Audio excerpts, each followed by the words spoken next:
Whoa, whoa, whoa, whoa, whoa. It has little legs, it's moving differently. Today we're going to hunt aliens in the backyard.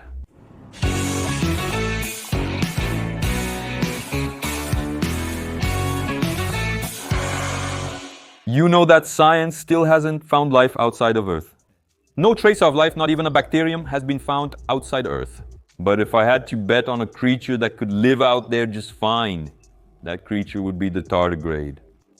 Yes, that weird name you're reading down here is this creature, which we've magnified many times, because the original tardigrade is less than 1 millimeter long. You can barely see it with the naked eye. It's an extremely resilient creature that has already survived the vacuum of space, and there might even be tardigrades on the moon. In 2019, a probe carrying tardigrades crashed while attempting to land on the moon. Since these creatures are resilient, they might still be alive despite their circumstances. So, going back a bit, if you wanted to know if there's life outside of Earth, maybe there is, and we might be the ones who put it there. But let's go. Our inspiration to talk about space and this kind of alien being is the new release from Disney Pixar, the movie Helio. The main character is a boy named Helio who wishes to be abducted by aliens, and he actually manages to do it. And then, out in space, he becomes friends with an alien being, Glorden. Look, I can't say with absolute certainty, but it seems to me that the Disney Pixar artists studied a lot and were really inspired by the tardigrade to create Glorden. In the trailer, there's even a scene where he shows his teeth, and man, the mouth looks exactly the same. To me, he's a tardigrade. But after all, what is it about this creature that's so special that it inspires the creation of alien characters? First of all, it's really cute. Even when you look at it under a microscope, it's a chubby little creature that moves slowly, so much so that some people call it a water bear.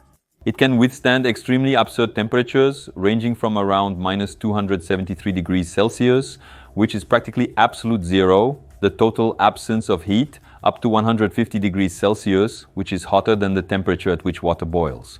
It can withstand a pressure of about 6,000 times atmospheric pressure. Just so you have an idea, that's about 15 times the pressure that exists today at the Titanic, at the bottom of the sea. So, if there's any tardigrade inside that little submarine that had the accident there, it's probably still alive.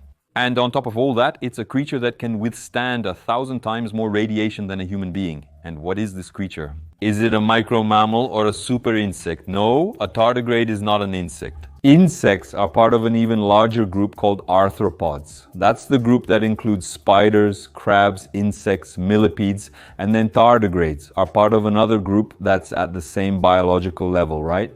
It's another phylum, which is the group of the tardigrades themselves. So, that means when we talk about tardigrades, it's not just one species, there are many species within this group, which is a big group. But before we go out hunting for this creature in the garden, on the street, and so on, there's something important to say. It's not that it actually survives in space, in places with very high temperatures. When in specific conditions this creature protects itself rather than focusing on eating and reproducing. It's like it can get inside a capsule, more or less. It's a state called cryptobiotic. Its metabolism drops to 0.01%, meaning it practically doesn't consume oxygen, doesn't need to eat. It's kind of frozen in time. The water in its body can drop to as low as 1%, leaving it practically dried out and frozen. So, in this condition, the creature can handle the stress, radiation, high temperature, pressure, etc., but it's not jumping around happily everywhere. And then, if you take a tardigrade that's like this, put it in water at a nice temperature and everything, it goes back to normal. It goes back to being a happy, chubby tardigrade moving around. And I'll confess to you that it's been a dream we've had here at Manuel do Mundo for many years, to be able to get one of these creatures and look at it under the microscope. We have an awesome microscope here, and we've explored various methods to search for tardigrades. Let's try to find one now.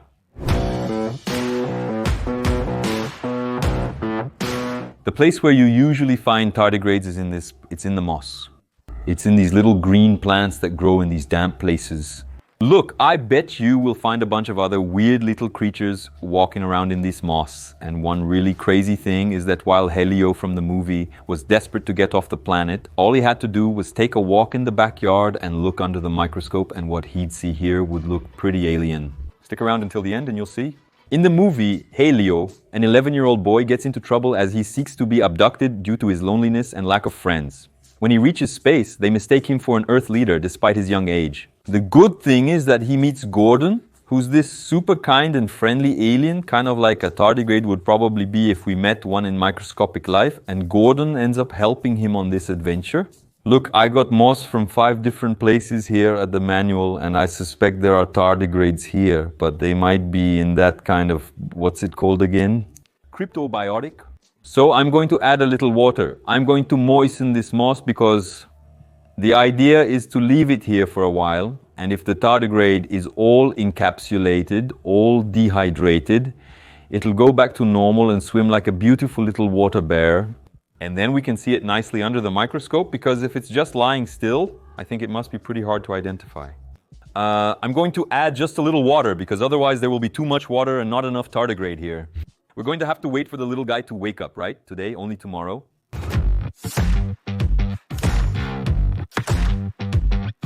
Is today the day we find these little guys? Let's go. First, I'll get the microscope slide.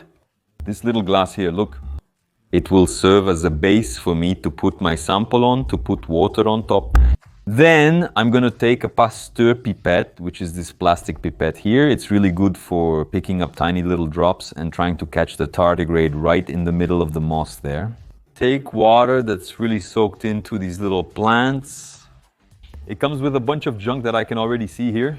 So I'm going to put a drop on the slide, and on top goes a cover slip, which is a little piece of glass that's less than a millimeter thick. This is used to spread the drop of water well and also to protect the tip, right? Be careful not to stick the microscope lens tip into the water. Let's go. Now everything that was in the drop of water has spread out. If I look at it against the light like this, I can hardly see anything. There are some little black dots there, but I can't see anything moving, nothing alive. Let's place the slide on the microscope table. I have digital controls to record what I'm seeing, making it easier for you to understand. There are 3 main controls on the microscope itself. The first one is the focus. I can focus, and since the microscope sees things very close up, it has a shallow depth of field. What does that mean? It means it focuses on what's on top and already blurs what's below. It's like focusing on your nose and blurring your eye. That's common to all microscopes. And another thing I can control is adjusting this sample here. So this button controls the sample horizontally, and this button controls the sample vertically. And you can already see that there's a lot of stuff here. For example, we can already see a little piece. It's probably a little piece of the moss. Here, let me change the zoom on the microscope so you can see its cells. Look at this. A bunch of little organized pieces. I think these are cells. Let's zoom in even more. Wow, this is really crazy, guys. I already found a little creature here. Look, it looks like a little water bug. I told you we would find something. This is clearly not a water bear. It's not a tardigrade. But it's already something kind of alien that we're seeing here, even though it kind of looks like a ladybug, right? Oh my gosh. What is this? It's like a snake. I don't know. It must be a worm or something like that. It looks like there's another creature grabbing its tail or its head. I think this video already deserves a like, because we're already seeing some really crazy stuff here. Actually, it's not very easy. The sample I have here, when I look under the microscope, it's like a soccer field where I have to find a mouse. So I have to keep moving around, changing positions like it's a chessboard. And I have to sweep through each square one by one. But let's go. I think I found something interesting here. Look, it's a jointed creature. It's an animal with scales. It looks like it's eating. And there are several other little creatures around. It moved in a way that's very, very similar to this here. I'm going to try to zoom in. After I zoom in, I have a hard time finding the thing again. This is a unique universe. I found the creature again. I don't know. It looks like there are some things in its belly, things it ate and is eating. Moss? I don't know. It's walking around there. It's really cool to see this up close. Let's try to add some lighting. In this case, everything goes wrong. It's better to light it from below. The microscope lights from above, but it doesn't look good. I managed to zoom in on it, and man, it's just what is that? Like, the creature seems to have a mouth that starts pulling things in. Yeah, no, there's no way this is a tardigrade. It has nothing to do with what I've seen of tardigrades. But it looks like it sucks in the dirt and then spits it out. Probably a really bad guess, but it totally looks like it could be this creature right here. Look. Rotifers or rotifera are microscopic aquatic animals. Their name comes from the Latin for wheel, referring to the crown of cilia around their mouths that move quickly to capture food particles, making it look like a spinning wheel. That's exactly what we saw. It's beautiful, but I scanned my entire slide and didn't find anything. I didn't find a tardigrade.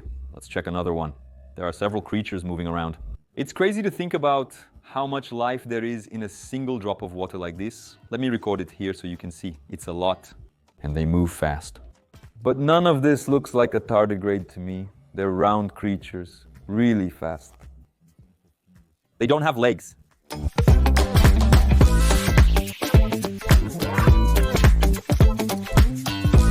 Hey, look. There's a little creature moving here. Let's zoom in on it. In the middle of the screen is a microworm, but not a tardigrade. Let's try to zoom in and catch it. Do you think they survive everything except the pollution in São Paulo? Let's go to the next sample.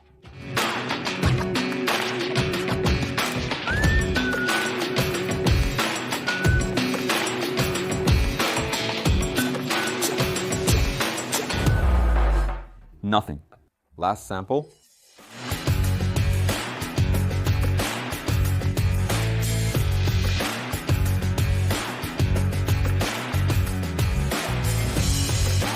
Look at this creature I found here. It looks like an alien being. It's even hard to keep up. I have to keep changing the position of the microscope stage here to follow the creature's movement because it moves fast and there's something inside it. At this size, the creatures are all kind of transparent, right? They don't have colors that are easy to identify. It's greenish, but it's transparent. Very cool, but it's not the tardigrade. Yeah, guys, there are 5 different samples I made. 1, 2, 3, 4, 5, 6, 7, 8, 9, 10, 11, 14 slides. About 3 hours on the microscope, more or less, and I didn't find anything. I have a sad suspicion, which is that this moss here in São Paulo isn't very rich in life. Yeah, there's a lot of pollution here. In this area, we have that truck that sprays poison to kill mosquitoes, to kill gnats. What's it called again? Fumacê? The loss of insects like ants, termites, and spiders leads to a cascade effect, reducing bird populations that feed on them. This, in turn, affects larger animals that rely on those birds for food. Even resilient creatures like tardigrades are absent in the local area. Let's try something else. Hi, Ro, how are you? Yeah, since you're coming over this weekend, could you do me a favor?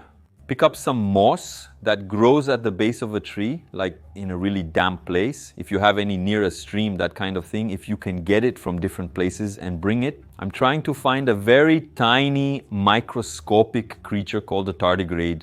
It's also called a water bear. I think there in Piedade you can find it. Here in São Paulo it's impossible. Thanks a lot.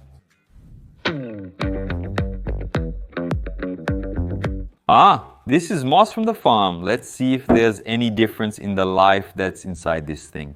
I'm not even going to soak it because I think the creatures will already be here without me needing to revive them, without us needing to add a lot of water for them to come out. I believe we'll get better results. Let's go.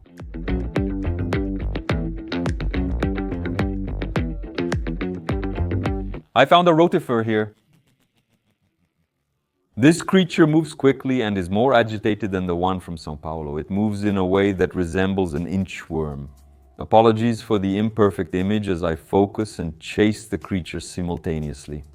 I wonder if it will stick its little wheels out now. Wow, that's awesome. Still no tardigrade.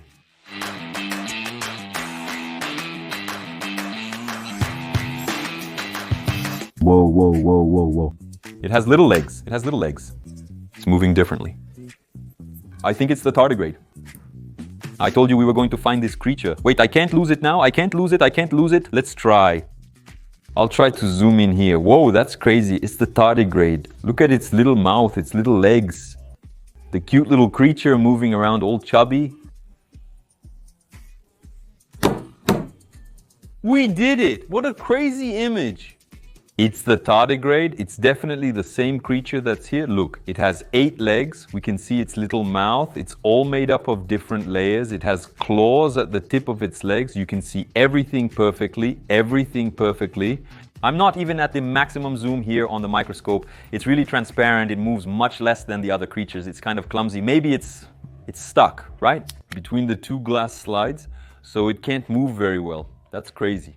Based on our microscope observations, the size is approximately 0.1 millimeters. If we try to look at the sample with the naked eye, it's not visible. However, if I reverse the light and shine it from above, look at that. The creature turns white. It even looks like there are two little eyes there. Look, if we shine the light from underneath, see, it's a completely different view. It's interesting to look at it both ways. That's crazy. The tip of its claw is dark. Let's try to zoom in really close. Look at that. His little mouth is really light, isn't it?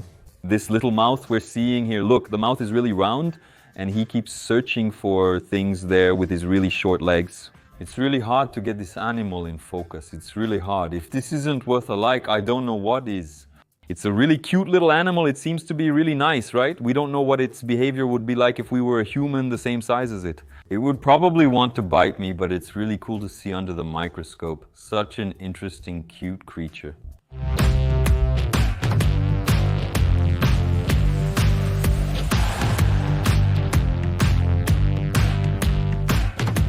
Well, if you enjoyed our scientific adventure here on planet Earth searching for a real tardigrade, just imagine the space adventures of Helio and Glordon.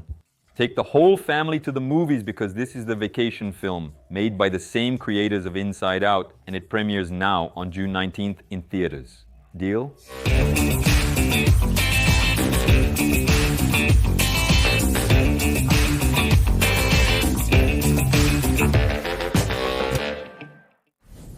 Maybe after watching this video you got interested in microscopes. Once we purchased an old one at an auction, disassembled it completely and reassembled it.